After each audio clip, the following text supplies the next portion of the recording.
संपूर्ण महाराष्ट्रात लोकप्रिय झालेल्या आमच्या @कागद लाईव्ह या चॅनेलला लाईक करा, बेल दाबून सबस्क्राईब करा.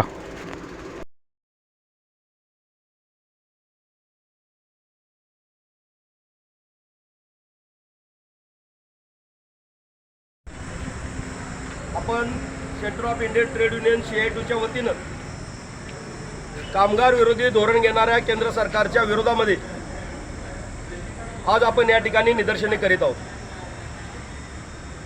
जे 44 कामगार कायदे कामगारांनी लढून मिळवलेले होते ते कामगार कायदे रद्द करून तर म्हणजे 21 नोव्हेंबर 2025 रोजी केंद्र सरकारनं 4 श्रमसंहिता आणल्या आणि त्याच्या अंमलबजावणीचा निर्णय केला आणि आज पूर्वीचे 44 कामगार कायदे रद्द करून आज 4 श्रमसंहिता लागू करण्याचे निर्देश दिलेले आहेत. यामुळं संपूर्ण कामगारांचं नुकसान होणार आहे. जुने कामगार कायदे जे कामगाराला सुरक्षा देणारे कायदे होते ते या ठिकाणी आज रद्द झाले आणि मालक दार्जिने कामगार कायदे जे आहेत ते आजपासून सुरू झालेले आहेत. यामुळं कामगारांना जे काय पूर्वीचे 8 तासाचा कायदा होता तो कायदा कुठेतरी मोडकळला आला की काय अशी भीती वाटायला लागलेली आहे. कारण या कायद्यामध्ये 8 तासाचं काम हे ऐच्छिक राहणार आहे. 12 तास 16 तास कामगारांना राबवून घेतलं जाणार आहे आणि 12-16 तास कामगारांना राबवून घेतल्यानंतर कामगारांचे आरोग्याचे प्रश्न तयार होणार आहेत, सुरक्षेचे प्रश्न तयार होणार आहेत. एखादा कामगार जर 50-60 किलोमीटरवरनं या ठिकाणी पंचतारांकित MIDC मध्ये कामाला येणार असेल तर त्याचा साधारण 1.5 तास हा वाटत प्रवासामध्ये जाणार आहे. जाताना 1.5 तास, येताना 1.5 तास, 3 तास त्याचे प्रवासामध्ये जाणार आहेत.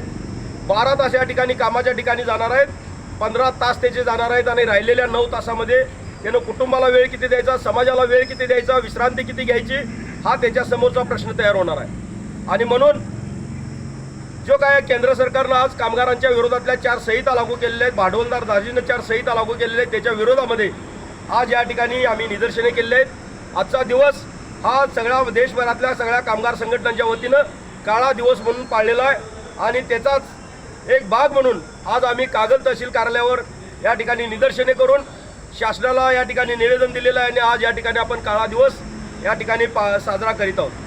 माझी परत एकदा केंद्र सरकारला विनंती आहे, खरं म्हणजे सर्वसामान्य जनतेच्या भावनेशी न खेळता कामगार कायदे, जे जुने कामगार कायदे, जे चांगले कामगारांना हक्क देणार आहेत ते कामगार कायदे मोडीत न काढता कामगारांच्या हिताचे कायदे करावेत अशी खरं म्हणजे मी या सरकारला विनंती करतो. जे पूर्वीचे 44 कामगार कायदे आहेत ते आहे तसेच ठेवावेत. उलट कामगारांना सुरक्षा देणारे कायदे आणखीन काय वाढवता येत असतील तर ते त्यामध्ये वाढवावेत. असंघटित क्षेत्रातल्या कामगारांच्यासाठी कल्याणकारी मंडळ तयार करावं. ऊस तोडणी कामगारांचं कल्याणकारी मंडळ आहे, त्याची खरं म्हणजे अंमलबजावणी करायला पाहिजे, त्याच्या योजना द्यायला पाहिजेत. आमच्या आशाताई असतील, गटप्रवर्तक असतील, त्यांना 6-6 महिने मानधन मिळत नाही, ते मानधन मिळालं पाहिजे, त्यांचा मोबदला मिळाला पाहिजे. ही खरं म्हणजे आमची मागणी आहे. खरं म्हणजे त्यांना मोबदला द्यायचं राहिलं, त्यांचं मानधन द्यायचं वेगळंच राहिलं, परंतु त्यांना त्यांची नसलेली कामंसुद्धा लावून त्यांना मेटाकुटीला आणायचं काम हे सरकार या ठिकाणी करायला लागलेलं आहे. त्याचा या ठिकाणी मी जाहीररित्या निषेध करतो. ऊस तोडणी कामगारांचं कल्याणकारी मंडळ झालेलं आहे, त्याच्यासाठी सुद्धा सुरक्षा संच वगैरे वाटप करण्याचं धोरण, शिधा वाटप करण्याचं धोरण या कल्याणकारी मंडळानं घेतलेलं आहे, परंतु ते विदर्भ आणि मराठवाड्यापुरतं घेतलेलं आहे. मग पश्चिम महाराष्ट्राला ऊस तोडणी कामगार नाही का असा प्रश्न या ठिकाणी तयार होतोय. म्हणून माझी या सरकारला विनंती आहे, या कल्याणकारी मंडळाला, ऊस तोडणी कामगार कल्याणकारी मंडळाला विनंती आहे, जो तुम्ही योजना देणार आहे त्या सरसकट सगळ्यांच्यासाठी द्या.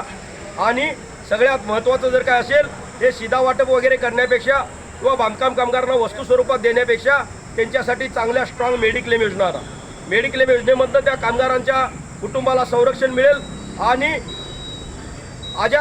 आजार झाला म्हणून तडपडून मरण्यापेक्षा त्याच्यावर चांगल्या हॉस्पिटलमध्ये उपचारसुद्धा घेता येतील अशा पद्धतीच्या योजना खरं म्हणजे बांधकाम कामगार असतील, ऊस तोडणी कामगार असतील, आशा असतील, गटप्रवर्तक असतील, यांच्यासाठी चांगल्या मेडिक्लेम योजना आणायला पाहिजेत आणि यांच्यासाठी म्हातारपणीची सोय म्हणून त्यांच्यासाठी पेन्शन योजनासुद्धा लागू केल्या पाहिजेत.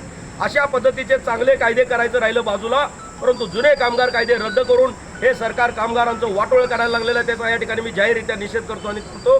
इन्क्लाब जिंदाबाद.